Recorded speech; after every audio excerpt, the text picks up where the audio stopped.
Right guys, good morning everyone. We'll get going. So firstly, thank you everyone for taking the time to join us this morning. This is the fourth of our 5 workshops this week. We've got our last one at 2 p.m. today, if you can make it. That'll be great. That'll be all about how to actually be an AI first business. This workshop is how to actually map your workflows. And just to give you a quick recap about our other sessions for those of you who couldn't come to all of them. Appreciate everyone has lives and whatnot, so you can't make everything all the time. But on Monday, we spent some time going over some quick wins around AI, things that you could implement immediately to start giving you some tangible value. I had a load of people come up to me and say they've already done a lot of the stuff. They've hit their credit limits, like you two over there, which is great, both of you. So that's good. I'm glad that was actually impactful. Even if just, for me, even if one person found value out of this, massive win for me, so I'm glad. And then the second session was the AI toolkit. So AI tools are tools. They should be treated as such, and they have some specialisms, and they should be used for certain things. And they're better at other things than others, right? So we're going to recap a bit of that in second session. And then our final one was the keynote presentation, where we spoke all about how to stay on top of AI and ensure that your skill set is still valuable in an AI world. Today, we're going to be talking about how to map your workflows. Because most people think that you can just throw AI at everything and anything, and it will plop out some magical kind of end result that is way better than any human can do.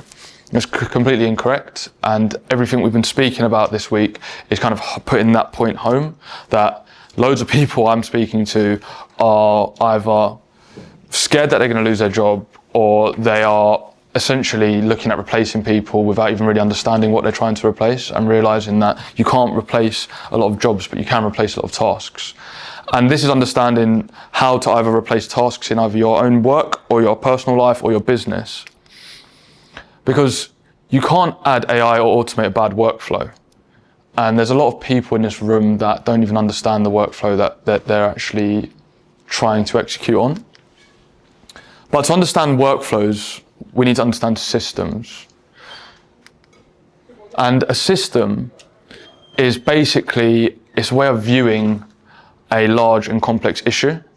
And I'm not going to bore you too much with like political sciences or economics or physics or anything like that, but it's really important that we understand what they are, because we need to understand what a system is so that we can step back and see the whole picture. So most people think in linear systems. This is how most people think, that there's A, then there's a B, then there's a C, and then there's a D. Most people think that work just moves in one direction, but that's not true in reality, right?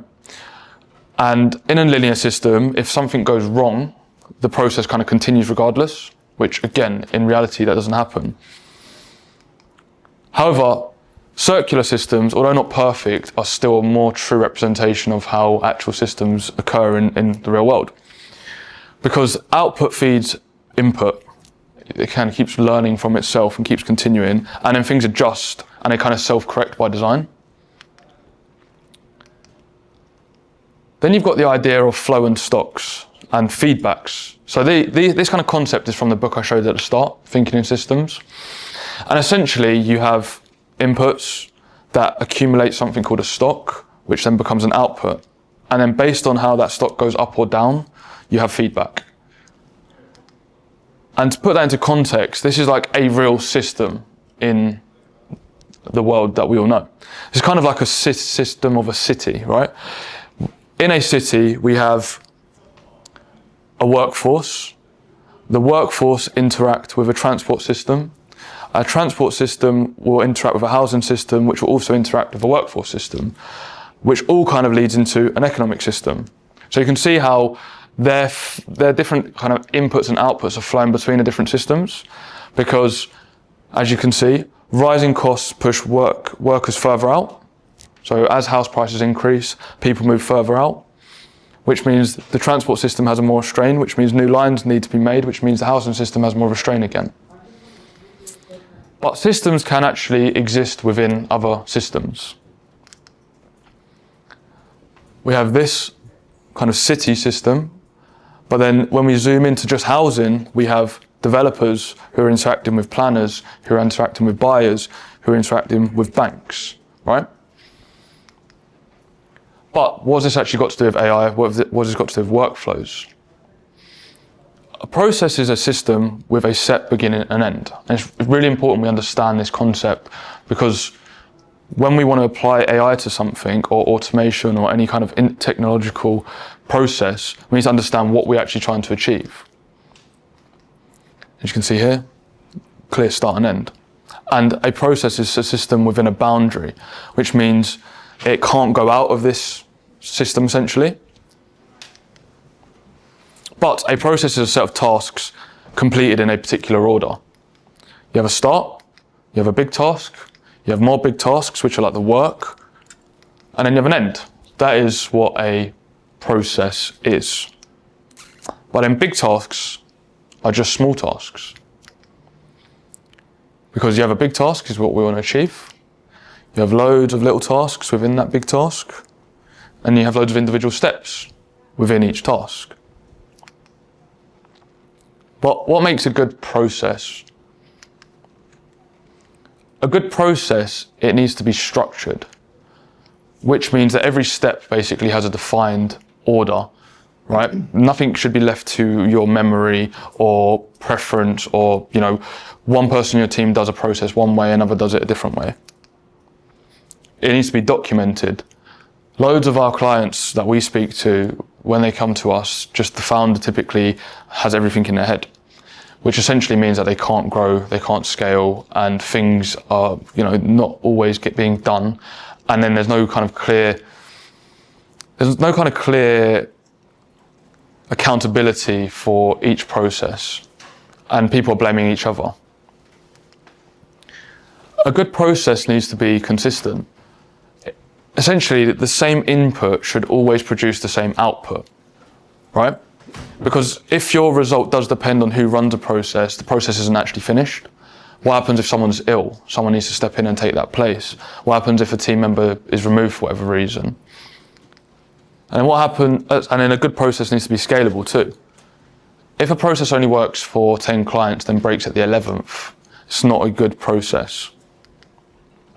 And if we can't track what works, who owns it, what happens next, that is imperative to a good process. And a good process is constantly improving. Therefore, what makes a bad process? That's fine, come on.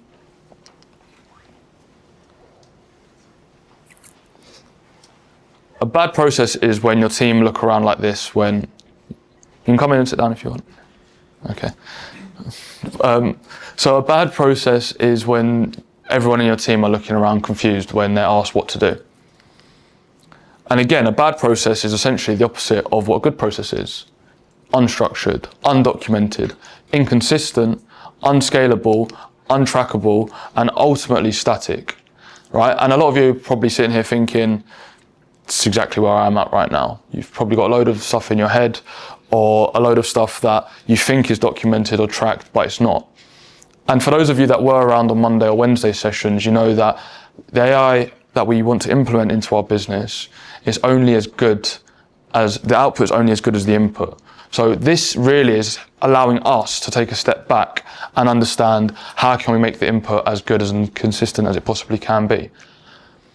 The companies I've seen have the quickest return on investment to their technological advancements are those who had really sound processes to begin with, because you don't have to do a lot of this process mapping.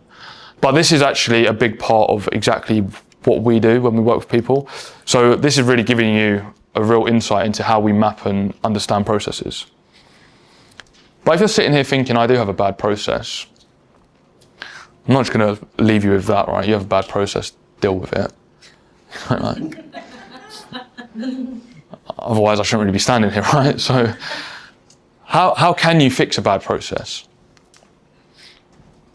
Toyota. Anyone know why? Toyota? They have famously bad process. No. This man, the founder of Toyota, he was incredibly good at process mapping. All car manufacturing. Henry Ford was the father of process mapping, essentially. This man especially is famously kind of quoted for caring so much because his name's on the car. He named the car after himself. And why? He had a very famous set of principles where you basically ask why 5 times and you come to the root cause of any problem. So what essentially you want to do is when you realize you have a bad process, which hopefully as I'm kind of outlining this workshop so far, you're thinking in your head, I've got this process that's not great, the output's always different when I do this, or my team members are always confused when we get to this point. Once you've identified that, ask why. Why did this problem happen in the first place? Then just keep asking why until you uncover the actual root cause of the problem. And then once you've determined the root cause, you can then implement the solutions and into practice, right? And then you want to monitor and standardize those processes. So when we ask why 5 times, we might say, why did the machine stop? Well, it overloaded and the fuse blew. Okay. Why did it overload then? There wasn't enough lubrication on the system. Okay. Why wasn't there enough? It's because the oil pump wasn't circulating properly. Then why wasn't the pump circulating? It's because the shaft was worn. But then why was the shaft worn? No filter was fitted, so metal debris kept going in. And when you actually ask why 5 times, you go back enough, you realize that the root cause of the problem is likely not what you thought it was. Essentially, it's an underlying problem that you might not even realize that you have, or you might think is a systematic issue to just whatever you're trying to achieve. So you need to find the real cause of the failure, not just the symptom, because what you think is the failure is likely actually just a symptom of the failure in the first place. You just want to fix it. And once you fix it, you start getting closer to a good process. But how do you actually map workflows? What kind of practical advice can you take from this? Well, you want to actually define the start and end points first. What is the start of the process? How do we know that we're about to begin? And then what needs to happen for us to realize that this process is completed? Then you actually want to just physically write just what is each process. And it might sound silly, but I do this, then I do that, then I do this, right? And again, it's a really good exercise to do anyway. It's really hone up your processes. You want to keep each step at a similar level of detail, right? But then you want to split the large stages into smaller pieces, kind of like that diagram I showed earlier with the big tasks and small tasks. Sometimes there's decisions.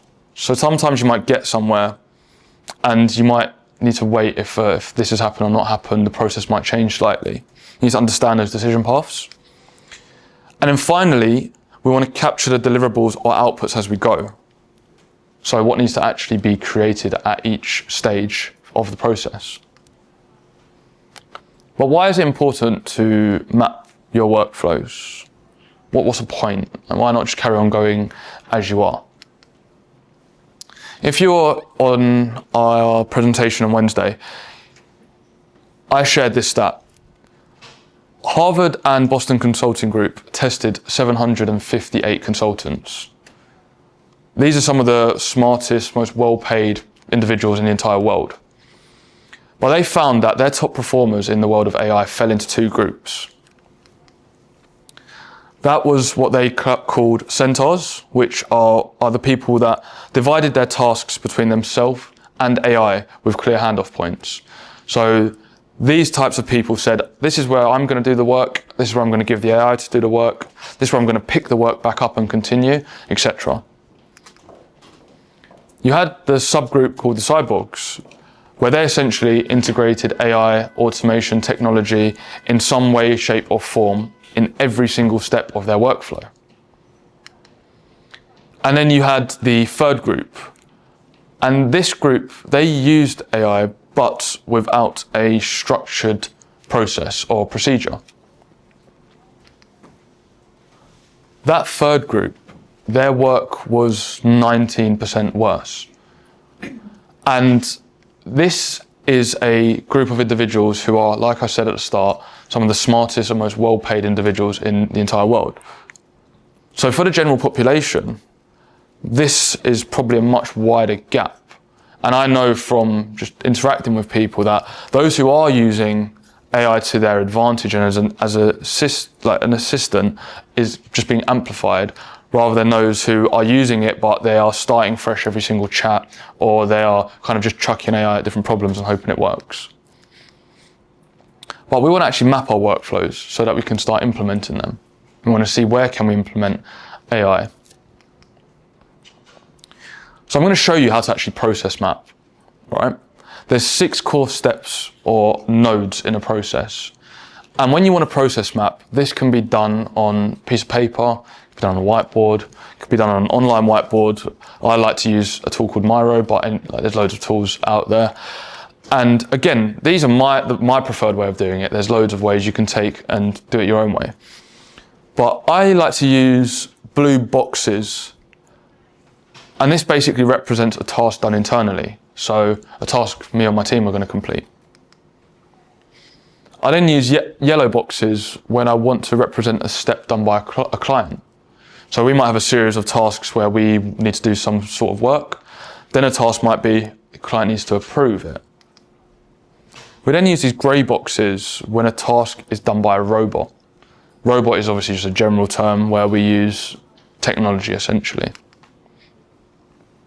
This is kind of what happens when people don't use workflow maps and try to get their robots to do things.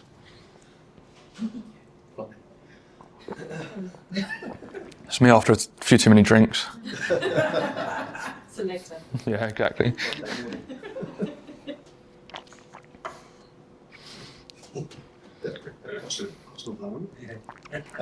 Yep, there he is. Richarlison. Right, so right, you can see the point.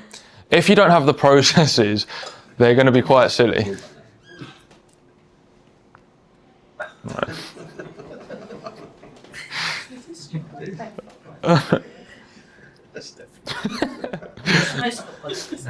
Most of it. Cool. Yes. Right, so we know that we need to give certain tasks to AI and automation, but not all the tasks. One of the core frameworks I shared on Wednesday was the flight deck check.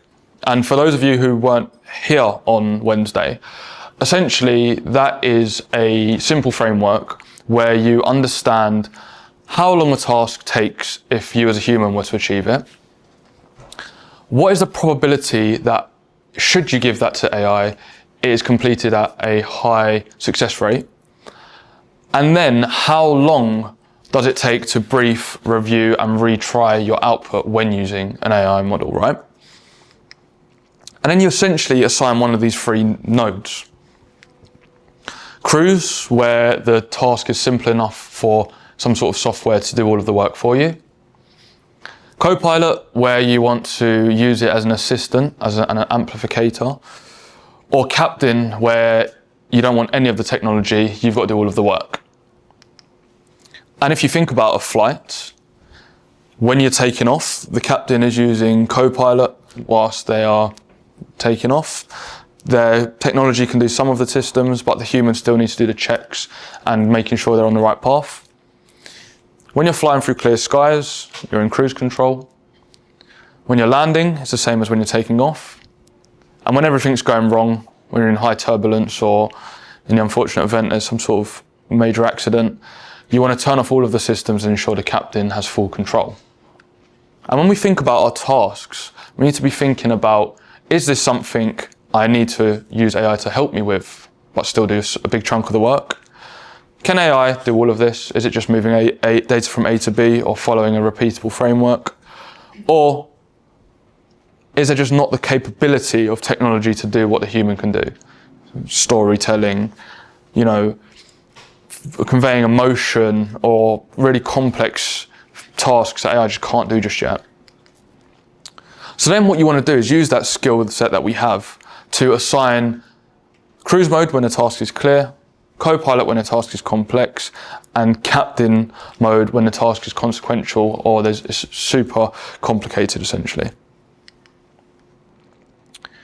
Our fourth node is a purple diamond, and that represents a decision. So client has been sent the work to approve. Did they approve, yes or no? If yes, one process would happen. If no, another process would occur. A red circle is what we call a terminus, and this is just a start and stop. That's all that is, where the process either begins or ends. You only have one start terminus, but you could have multiple end points if the workflows obviously map out differently. And then finally, the one you could probably all have guessed is just an arrow, which represents the direction the task is going in. So most people have their processes like this. This is an example of just a client onboarding process within most businesses that I speak to at least. Client signs, then we might email the client, then we might enter it into the CRM, then we've got to chase compliance internally, then we need to make sure we send a kickoff email, then we need to give them a welcome pack, and we need to rebuild their welcome pack every single time because every single client's unique. And then eventually the client's onboarded. Client A might take 4 days, client B might take 18, client C might take 11 days, right? It's because the process isn't clearly mapped out and understood. This is a proper process shown. We have a clear start, as the red circle outlines, the client signs. Then the yellow node shows that the client completes an intake form. Then the grey nodes show that the CRM is then auto-populated using technology. Then the document request form is automatically sent, again using automation. Then have the documents been received? If no, automate the chase to say, here's the document. Have they received it? Yes. Then a compliance check is triggered. Then a kickoff call is also generated. Then a welcome pack is sent over. Then finally, my team jump in and our account manager reviews and sends everything over. And then finally, the client is onboarded. That shows a clear start and end of a process. That end will signify another process's start. Then you'd have another process that is what happens to client on board to campaign plan provided, or client on board to client kickoff, for example. Again, you'd be doing a lot of these subtasks throughout your business and operations. But how can you continuously improve your workflows? Because they need to be continuously improved upon. That's a great process, far better than that, but that could also be better. But we don't want perfect straight away. It's never going to happen. So how can we actually improve them continuously over time? Well, Kai, which funny enough is my name, it means to change, modify, or renew. Zen means good, virtuous, or for the better, which makes the Japanese saying Kaizen, which basically means to improve by 1% every single day. And again, as you can see, the Japanese are very good at process mapping. Some of the core Western principles that we use are from their kind of culture, right? And essentially what we want to do is continuously improve upon a process, because then massive results happen over time. So our initial process we just shared, that's good, much better than how our first process was. But then we realized that question 6, there was a big high level of abandonment because maybe the question was just far too long. There's too much friction there. Then we could see the document request was triggered, but we chased way too fast. 24 hours is far too aggressive for a small business. Maybe we need to increase that time a little bit. Then compliance checklist is triggered, but that's an edge case. There's too many variables there depending on what type of business you're working with. And then we realized that we had some feedback because on our onboarding call, a client said, well, your FAQs for pricing were missed. I didn't understand, is this a 3-month contract, 6-month contract? And we know that welcome pack now needs to be improved. These are all happening as we're actually using it in real time, not just sitting here thinking what could happen. We are going to get something good enough, put it into the real world, and then get feedback accordingly. We can see, we observe, we ask why something broke, we ask why 5 times, we improve, we redeploy, and the loop just keeps continuing essentially, that we then go back, improve the process, and this kind of will keep growing over time. But where do you even start with all of this? It's quite a lot of information, quite theoretical, what I've kind of showed today. But what you actually want to be starting with is some sort of priority, right? You want to map out your processes that you do achieve right now, and you want to basically score them between how much time was saved, what kind of revenue impact occurred, did you save money, did you make money, did you stay neutral? How high of a chance is there for the quality to drop, right? Because if you put in a process and you automate a process or you apply AI to a process, but there's a very high chance that the quality falls, you probably don't want to be touching that process. That is probably a capped-in process, that one. How repetitive is the task? Technology is very good at algorithms, right? Far better than humans. So if there's a high propensity for it to be the same task or the same steps, then that is a process that can and should be automated. And then how feasible is it? With today's technology and the insights that we have, is it actually possible? What you want to do is simple list. And again, it's quite simple this, but again, you could do this even more simply, right? You could just get a pen and paper, sit down with your team and ask, okay, talk me through what your day looks like. Because most team members are doing tasks without even realizing or doing them in orders that you don't realize that they're doing them in because the process just isn't clear. Should you do all of this, you understand what you need to start thinking about automating immediately, what you need to think about taking a step back, planning them and then building them in the future, but maybe not as a priority. And then what you should either revisit later or not bother automating or applying AI to at all at the moment. And then identify your highest priority, attack it with full focus, build out that process, move on to the next one. Allow that to go into the real world, battle test it, iterate using the Kaizen principle, and then keep going. This is quite a big culture shift, I think, for a lot of smaller businesses. A lot of bigger businesses, they have COOs or operation managers or whatnot whose literal day job is this.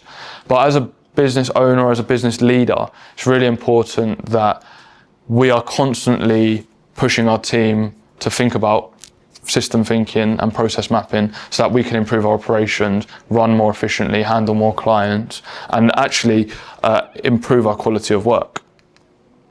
Because then the ideal end outcome becomes an entire, I've used the word brain a few times, and this is not the kind of same second brain principle I spoke about before, but it becomes like a master process, right? Where every department or part of your business has a set defined definition of its master processes. Each of those silos have their own sub-processes, kind of what we just spoke through. They all have feedback loops because they all interact with each other in the real world. And then what you can do is assign them to each of your clients, and then each client will then have a set of processes and key information that are linked to those. Because every client will then pull on basically multiple different services, and this will really give you a full understanding and a full big picture of what your business actually looks like. So you can kind of take yourself out of the weeds of the business or the day-to-day process and understand what is actually going on at each step. Because I don't know about everyone in here, but when I'm constantly working, doing our tasks, working with our clients, working with the team, sometimes I get blurred into where we really are and what we're really working on because there's so many different things going on. So really mapping out everything and understanding where you're at is super important and integral to understand where you can apply and automate certain things. But how do we actually bring this all together? Well, we want to actually map the workflow before we automate it, right? We want to understand each step. We want to understand where it needs to be handed off, where any bottlenecks could occur, because they will inevitably occur, and what decisions need to be made at each step. We want to think in systems, not just tasks. We want to understand how the processes connect with each other and how do they build on each other. Where does the data flow and how do we actually improve on it? And honestly, just start really messy. Like, just get out a piece of paper, start drawing some boxes and circles, start drawing some lines, start writing lists of what needs to be done at what stage. Again, even if you're a one man or woman band, this is super important to understand clearly, because you probably open up and do loads of different tasks for the same process without realizing. And just begin with one process. I recommend doing the one that annoys you the most, because it's the highest mental return on investment at least. Then map it imperfectly, and then improve it over time. And then just let those systems grow and evolve over time. So that is really an introduction to system and process thinking and how you can apply this to your business, because really you need to map every process in your business before you can actually start applying technology. And this is exactly the biggest takeaway that I want you to get. But thank you for your time, and I hope that was useful.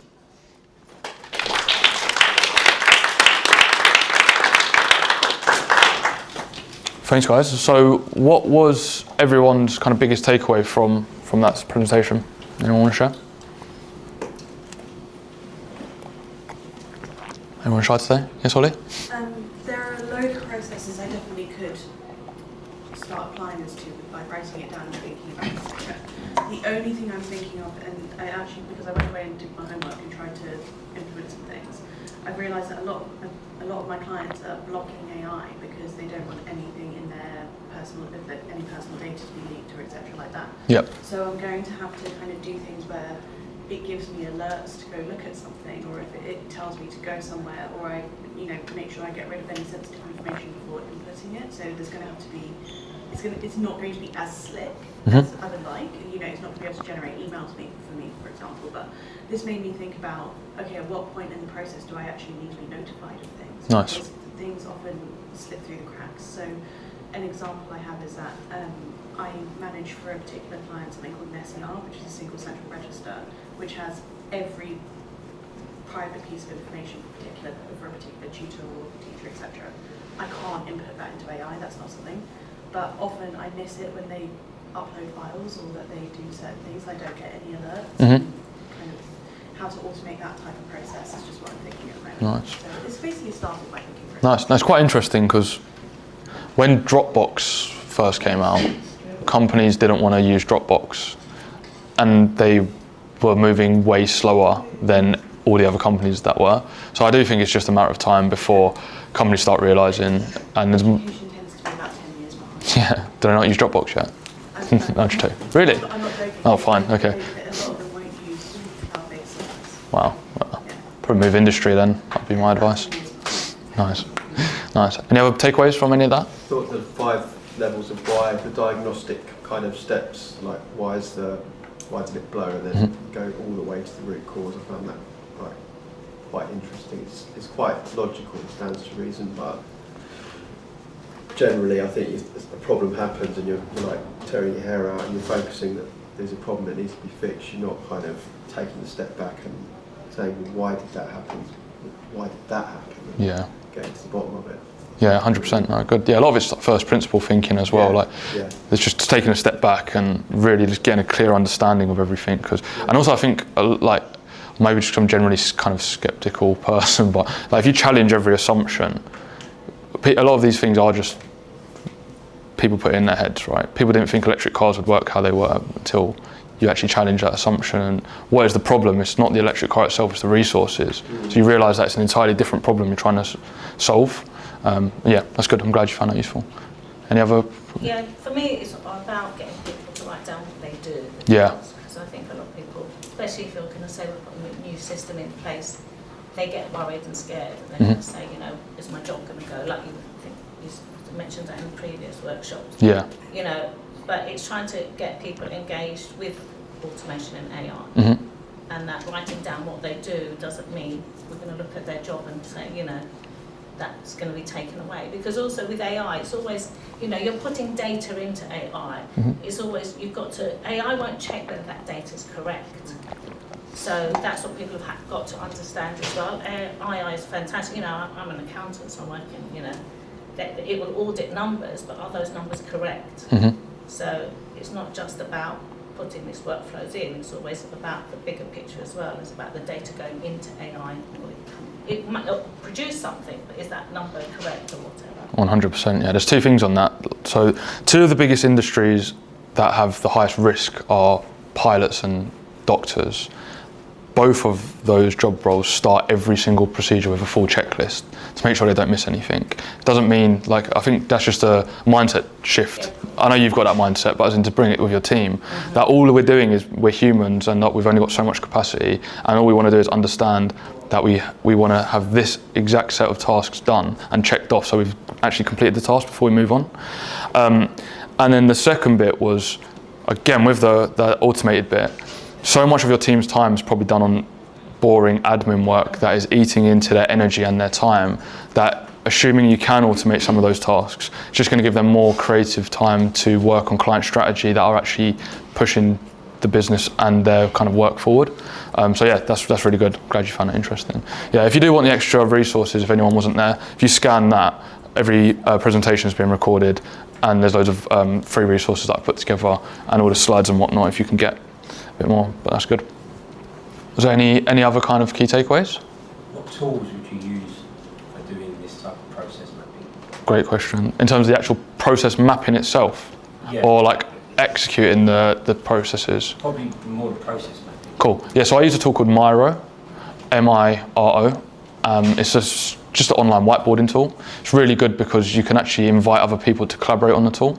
It's free as well. It's got quite a generous free plan. You can get free boards. Free boards. But yeah, that's what I use. There's loads of them though. Yeah. How do you spell it, sorry? M-I-R-O. You're welcome. Yeah, that's what I would use. Again, genuinely, if your team's in person, pen and paper works great. Like a whiteboard is really good. There's the Apple have got the flowchart tool. Can't remember what it's called now, but that. And in terms of the tools, if you remember from the toolkit workshop, there's free tools that can help you actually execute a lot of these automated tasks. Zapier, Make, and N8N. But again, takes a lot of time to kind of go away, understand how that works and putting them all together, but they're really good for mapping and chaining a lot of single tasks together. There's also that one, remember I sent you the one that you share your screen, Mhm. and it follows like what you do on the screen, so you don't have to write down your processes, you can just like do it on an app. Yeah. Plug in, I think it's called Video Guide, smp.com. Yeah. Isn't that one? Yeah, also with the Gemini stuff that I showed on Monday too, Gemini can watch your videos. So you could actually record your screen. Like I use Loom to record screen and share stuff with my team and clients anyway. But you can actually record your screen, record you doing the process. Like if you're an accountant, you're doing spreadsheet work, for example, download the video, give it to Gemini and say, turn this into a process. It'll give it to you as words, and then you can reflect that into a flowchart diagram as well, which would be quite a nice way to do things, because this is a lot of mental bandwidth. But yeah, a lot of it could be done 80-90% of the task using like an everyday AI tool, and then kind of putting in your internal knowledge. Yeah. Yeah, this reminds me of when I used to work in the corporate world as a business analyst. Mm-hmm. My job was process maps and doing all of that stuff. So yeah, I did use Miro, Mm-hmm. and I also used Lucidchart. Yeah, Lucidchart, that was it. Yeah. Yeah, so that was quite good. And I think with Miro, I think now they've updated it where you can use the AI feature Mm-hmm. and sort of brain dump all your problems. Yep. And then get them to sort of map out a process map. Yeah, nice. So you don't have to like think, oh, I need to put a circle, I need to put a Yeah. circle. Because that's quite difficult when you're first starting to sort of, understand process map. I don't want to confuse everyone, but I've got like my Claude plugged into mine. So I talk to my Claude and it makes the charts for me. But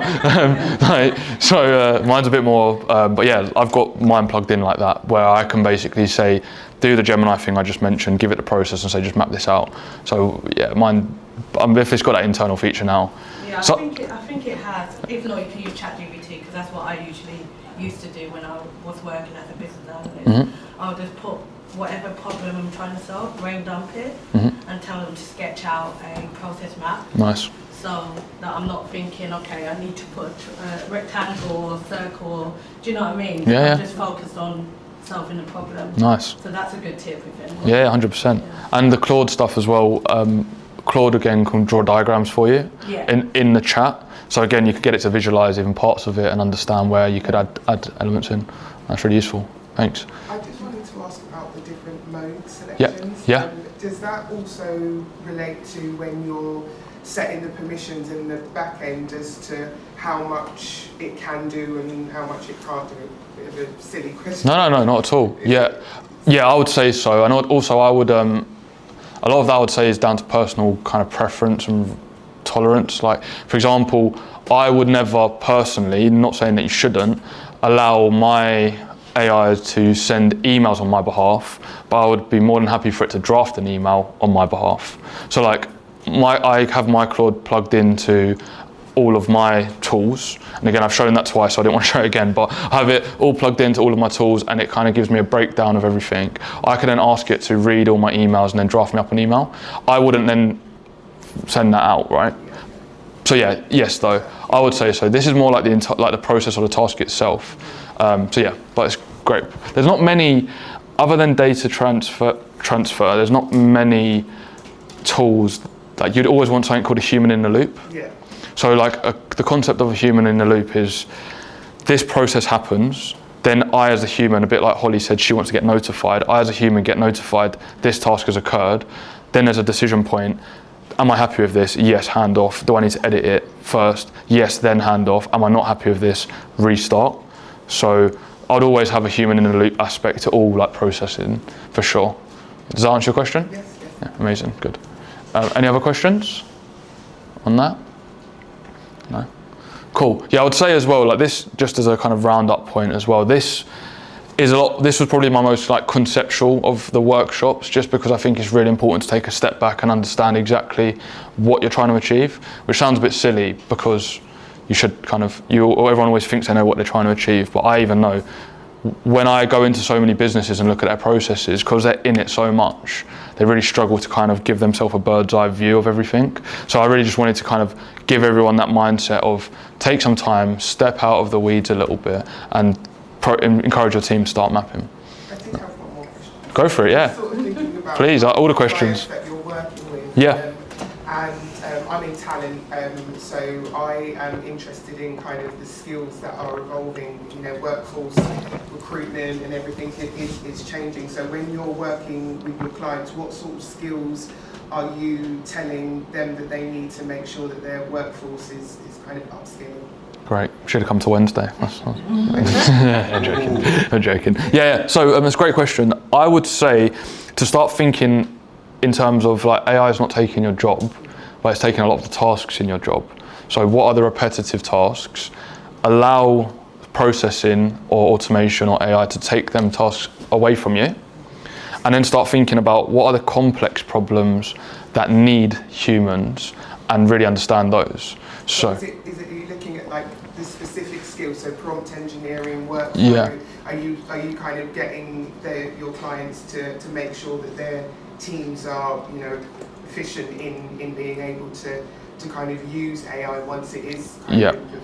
Yeah, so siloing data is really important for me. Yeah. So giving proper context. So that again, with process mapping, you want to basically put together deep understanding of each department, so that again, just have them as files on a cloud-based software that you could then plug your AI into as you move around. That would be one skill set. Prompt engineering is important, but also like pull prompting is also important, which is basically, this is rather than prompt engineering and doing a perfect prompt, say, I'm trying to achieve a process map for client onboarding, ask me the questions to get to the ideal outcome, and then your AI will start interviewing you. Answer those questions. It will say, what's your current process look like? What happens at this handoff point? What team members involved? You answer those questions, and then you allow the AI to get to the correct answer rather than you assuming the best way. Because the large language models have access to infinite data, it will try and get the best answer for you. Whereas that, you're kind of siloing it, and you're kind of holding its hand into the best outcome for you. So that's super important. And then a lot of the soft skills that, again, it's a bit hard when you've got an existing workforce, but understanding soft skills a bit more. So like storytelling, emotional intelligence, contextual thinking, and like actually thinking about the problem yourself. So many people I know are just giving their thinking away to AI. I would say that And then, yeah, I'd say they're probably my top ones. Yeah. The workforce is definitely changing now with the introduction of AI, and I think that companies are having to do a lot more to retain their staff and utilise them, so they're not always kind of hiring costs. It's about understanding kind of, you know, what does my workforce look like, what do those skills look like, and I think we're probably, you know, with the introduction of AI, leading more to a skills-led hiring and workforce. So I think what you're doing is definitely making sort of companies think, and the next problem, well, not the next problem, but the next evolution is going to be your people and how do you retain them, because soon people are going to be going, oh, actually I can go and do this myself. Once I learned all these skills, if my employee is just keeping me as an accountant, and I can actually build systems and do things. So I think, just interesting. That's a good way to think. Yeah, I also feel like a lot of people say they use AI or they're very AI first, but they're really just using ChatGPT or Claude or Gemini. That's not being AI first, right? There's a lot more to it. And the 2 o'clock session is going to be a lot more about like how to be an AI kind of first company. But yeah, I think you're spot on with that. I think there's a lot more thinking to be done around all of that. Yeah. Any other kind of questions? Nice. Yeah, cool. So yeah, thank you for taking the time to listen. Like I said, I own an agency called Montaj Digital. We essentially help businesses systemize their processes, implement AI automation, and actually allow their team to work on the kind of actual strategy and processes that move the business forward, so that they can essentially buy back their time and make more money. But yeah, thank you so much. And if you're free at 2 o'clock, come down. Thank you.